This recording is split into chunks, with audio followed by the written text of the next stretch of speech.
Ayah saya meninggal saat saya masuk pesantren, dan baiknya saya rasakan luar biasa.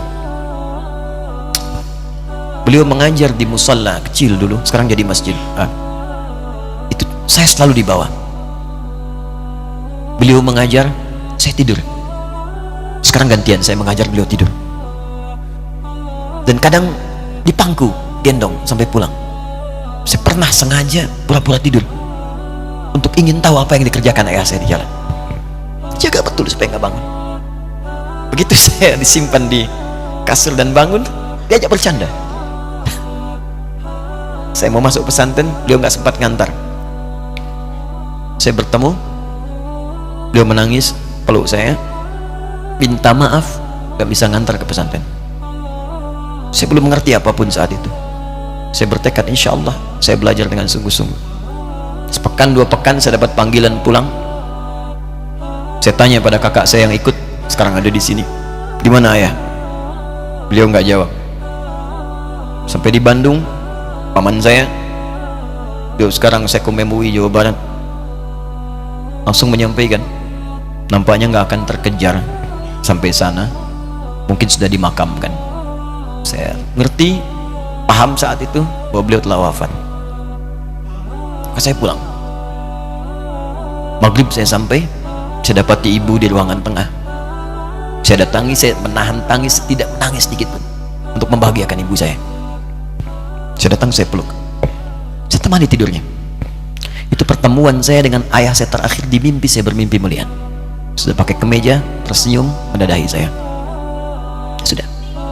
Besoknya saya cari ke kamar, ternyata Allahu Akbar, apa yang selama ini saya pelajari di pesantren, kitabnya sudah ada di kamar semua, sudah disiapkan. Saya menangis saat itu. Saya bawa mushaf.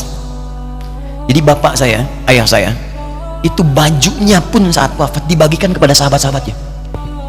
Bajunya, kitab-kitab ini dibagikan.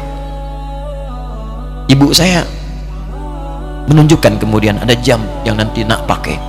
Saya bilang, simpanlah. Saya bawa mushaf.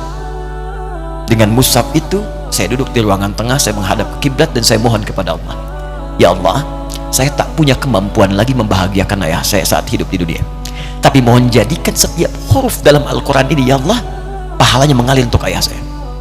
Begitu saya bacakan saat itu, tak bisa saya berhenti, dan tiba-tiba langsung masuk ayatnya, artinya, posisinya, nomornya, gak pernah berhenti, masuk.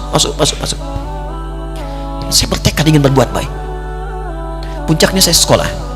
Ibu, ya Allah, saya ingin berbakti pada ibunda saya. Anda tahu apa yang terjadi? Demi Allah saya katakan, ketika Anda bersabar, ibu saya, Bu, Pak, itu krisis 97, Pak. Waktu krisis saya masuk pesantren, saya diberikan sempurna bekal seperti anak-anak lain. Rupanya ibu saya sudah tanya kepada santi-santi, orang tuanya, berapa bekal Anda kasihkan? Dikasih yang paling tinggi itu dikasihkan pada kami tiap bulan. Saya terima. Satu kali libur saya pulang dari jauh, ibu saya tersenyum melihat, sedang jemur pakaian melihat saya. Begitu saya tiba, kaget saya. Ini kok pakaian ibu saya, pakaiannya nggak cocok dipakai gitu. Ini bukan pakaian ibu saya, kayak kain pel lah kalau sekarang. Saya masuk ke rumah, saya kejar, saya buka pakaiannya, lemarinya, saya nggak temukan sedikit pun. Saya kejar kakak saya, dia sudah siapkan makan. Kak perempuan kami yang kedua, mana pakaian ibu saya? Perhatikan jawabannya. Dia menangis saat itu.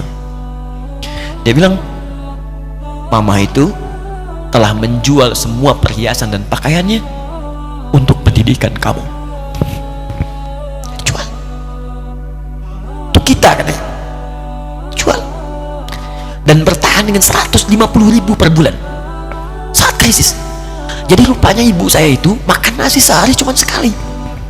Beliau mengajar, di berangkat sekolah itu cuma makan pisang, minum kopi, makan nasinya malam.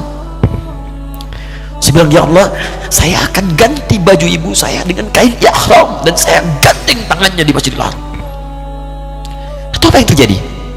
Begitu saya kuliah di Libya, alhamdulillah, saya berangkat, saya mulai mengajar, saya serius belajar. Saat itu kemudian Allah mulai berikan jalan. Saya ingin sungguh-sungguh. Malam saya bangun, saya sholat, saya belajar, saya menghafal Quran, saya belajar riwayat Quran. Sampai puncaknya tiba. Saya ditugaskan pemerintah Indonesia saat itu untuk jadi petugas haji di Mekah. Saya telepon ibu saya bilang, Ma, saya insya Allah akan haji 2010. Saya telepon Februari saat itu. Saya dengar suara, terbayang wajahnya indah, senyuman, bahagia. Alhamdulillah nak, kapan berangkat? Tahun ini insya Allah. Saya bilang, dan saya tidak akan pernah berangkat kecuali mama pun akan berangkat. Terdengar nada pesimis tapi senyum. Dari mana katanya? Allah akan kasih, saya bilang. Saya sedang bekerja, berusaha karena Allah. Mustahil Allah akan sia-siakan gitu. Berapa butuhnya? Porsinya 25 juta. Kapan harus ada? Bulan Juni. Ya, jadi dari Februari ke Juni itu. Ya, Juli bukan Juni, Juli. Ya, jadi saya masih ingat bulan 7, 5 bulan itu. Saya ibu, Pak, nabung saya beli tabungan, saya niatkan untuk ibu saya haji. Bulan Juli masih stok 25 juta. Jadi semua tabungan masukin situ. Ada yang ngajar ngasih, masukin situ. Masukin semua. Tepat sepekan sebelum itu kemudian didaftarkan, saya buka tabungan. Allahu Akbar, karunia Allah luar biasa. Tadi butuh berapa? 25 juta. Begitu dibuka, Masya Allah, 1 juta. Karena beasiswa nggak banyak, 1 juta. Tapi 3 hari sebelum daftar, entah dari mana ibu-ibu pengajian di KBRI datang, Ustadz, ibu katanya mau haji juga ya, Ustadz mau haji ya, ibu ikut ya. Sudah nggak usah dipikirin, nanti kami yang pikirkan semuanya. Tiba-tiba dikirim, bayar porsinya di sana, dapat koper paling besar. Bayangkan, tadinya kopernya belum datang, telepon lagi, nak koper belum datang katanya. Saya bilang, Ma, tenang aja, apa hajinya nggak jelas ini? Tidak jelas, saya bilang, insya Allah ya. Nah, cuman beritanya berbeda. Begitu saya telepon lagi, Ma, gimana bisa? Nah, telah keluar pengumumannya. Kapan, Ma? 2013. Loh, kan saya haji 2010, nggak bisa, harus 2010. Lihat kalimat ibunda saya. Nah, jangan pernah mengambil hak orang lain. Allah kasih 2013, alhamdulillah. Saya bilang, Ma, kita tidak harus mengambil hak orang lain, tapi kita meminta kepada Allah yang memanggil kita. Boleh jadi Allah akan berikan tambahan kuota pada tahun ini. Doa lagi, minta, datang ke masjid. Tiba-tiba ada sidang oki di Istanbul saat itu, keputusan 1.000. Setiap ada 1.000 muslim, 1 kuotanya. Saat itu Indonesia dapat tambahan 22.000, termasuk ibu saya ada di situ. Ya, acara malam Al-Qadar 27 Ramadan, malam masih ingat betul, saya jadi MC dengan rektor pada saat itu.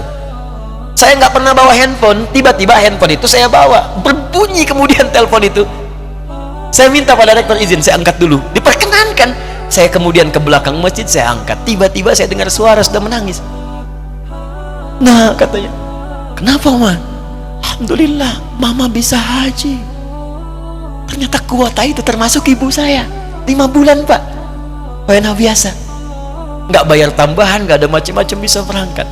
Begitu saya berangkat duluan, saya tungguin betul di apartemennya, di maktabnya sampai datang. Begitu sudah datang, saya nggak sapa, saya lihat dari jauh. Bahagianya saya bisa mengganti pakaian tadi yang lusuh dengan kain ihram. Saya perhatikan, saya ikuti dari belakang, di lift saya ikuti, di jalan saya ikuti. Begitu sampai Masjidil Haram, saya gandeng tangannya. Ma, kita sama-sama labbaik Allahumma labbaik, labbaik la syarika lak labbaik. Saya tawaf, saya gandeng ibu saya lindungi supaya dapat kenikmatan dalam tawafnya. Begitu saya rasakan bagaimana Sayyidah Hajar bekerja keras untuk Ismail. Saya balas di situ, saya gandeng tangan yang kanan, saya minta pada Allah, muliakan ibu saya, ya Allah, muliakan ibu saya, muliakan, berikan saya kesempatan membahagiakannya. Cuman yang kanan digandeng, yang kiri kosong, karena sudah tidak ada. Jadi ketika Anda belajar pun untuk menjadi ulama, Allah akan muliakan Anda. Orang tua Anda akan dapat bagiannya. Yang hafal Quran itu Musa, yang bisa haji bapak ibunya. Kemarin saya jadi Amirul Hajj dari kedutaan Saudi berangkat, membawa 350 orang rombongan.